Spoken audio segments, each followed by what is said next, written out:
La justice entre dans une nouvelle ère. Une véritable révolution est en marche. Une révolution à laquelle tous les acteurs du monde juridique, la société en général et vous-même seront amenés à participer.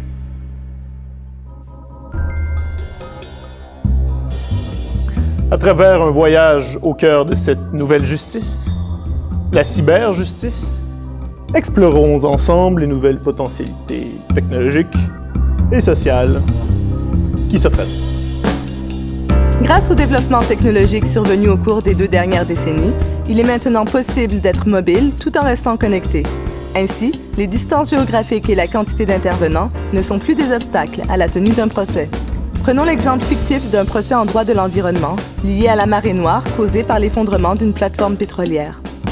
En raison du nombre de plaignants et des nombreuses juridictions en cause, un tel procès implique des coûts et une logistique qui pourraient grandement bénéficier des apports de la technologie.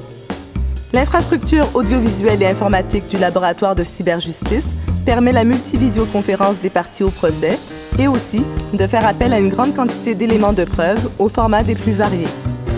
Le tout pouvant être piloté depuis la régie ou directement depuis la salle d'audience par le greffier. À court terme, il sera possible d'enregistrer et de transcrire le déroulement d'une audience en temps réel avec l'aide, par exemple, d'un système de reconnaissance vocale dont le contenu peut être archivé sur les serveurs du laboratoire. Je vous demande donc de respecter scrupuleusement le déroulement de l'instance que nous avons négociée et fixée ensemble à l'aide de la plateforme informatique du laboratoire de cyberjustice. Concrètement, les acteurs du procès interagissent avec les mêmes documents. Cela permet donc de faire des recherches plein texte ou bien encore de faire des annotations sur les éléments de preuve, qu'il s'agisse de documents ou même de vidéos. Il est également possible de présenter des preuves en 3D grâce à un rétroprojecteur numérique.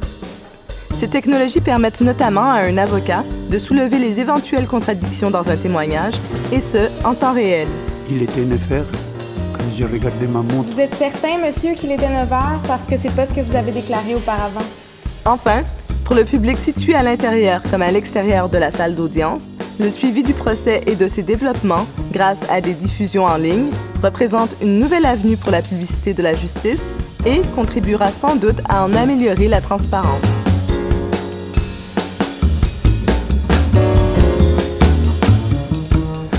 Grâce au laboratoire de cyberjustice, Montréal devient le point focal de la recherche sur l'informatisation et la mise en réseau des tribunaux judiciaires au Canada et dans le monde.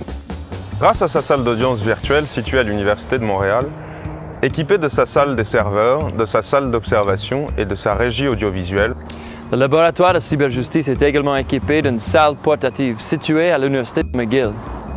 Grâce à l'appui de nos partenaires, le laboratoire offre avant tout une structure de recherche unique en son genre qui est organisée en 3 groupes de travail se concentrant chacun sur un aspect spécifique de la problématique de l'intégration des technologies dans la pratique judiciaire. Ces groupes de travail se concentrent également sur les nouvelles applications logicielles ainsi que sur les résistances humaines et sociales à tous ces nouveaux développements technologiques. Au laboratoire de cyberjustice, nous faisons le pari qu'en associant les acteurs judiciaires, avocats, notaires, huissiers, greffiers ou autres, de près dans nos recherches, notamment en sollicitant leur avis et leur opinion sur les pratiques existantes et futures, nous réussirons à moderniser efficacement les procédures judiciaires.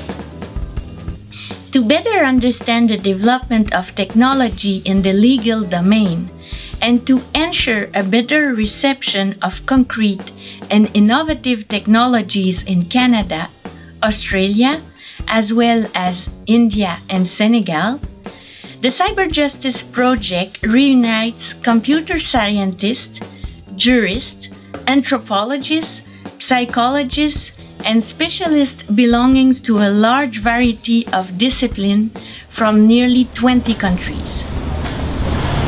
En travaillant étroitement avec les acteurs du monde juridique qui sont nos partenaires à tous les niveaux, nous sommes assurés d'une résistance minimale dans l'adoption des solutions et d'une parfaite adéquation de ces solutions avec les besoins réels du milieu. Le tout est nourri d'une fertilisation croisée tout à fait extraordinaire et exceptionnelle entre nos équipes multidisciplinaires de recherche qui viennent de partout à travers le monde. Les applications développées au laboratoire sont agencées autour de ce que nous appelons le noyau logiciel.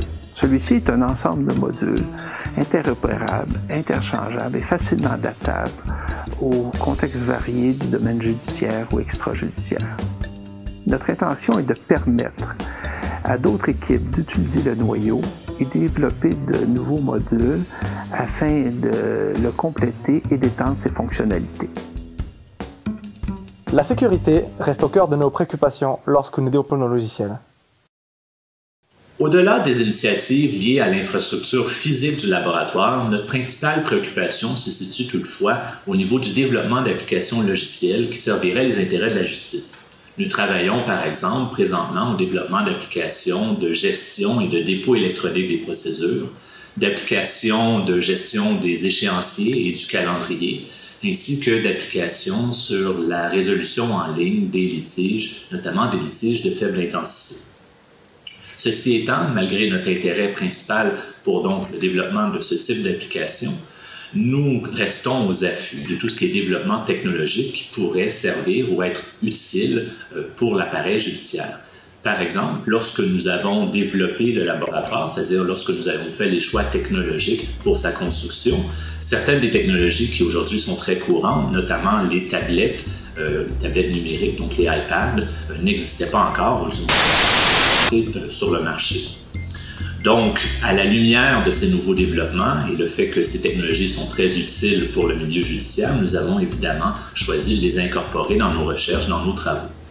Au même titre, nous suivons de très près les développements au niveau de la technologie holographique, afin d'éventuellement pouvoir l'utiliser, par exemple, pour la reconstruction de la scène d'un accident ou d'un crime, ou encore pour permettre le témoignage à distance de témoins.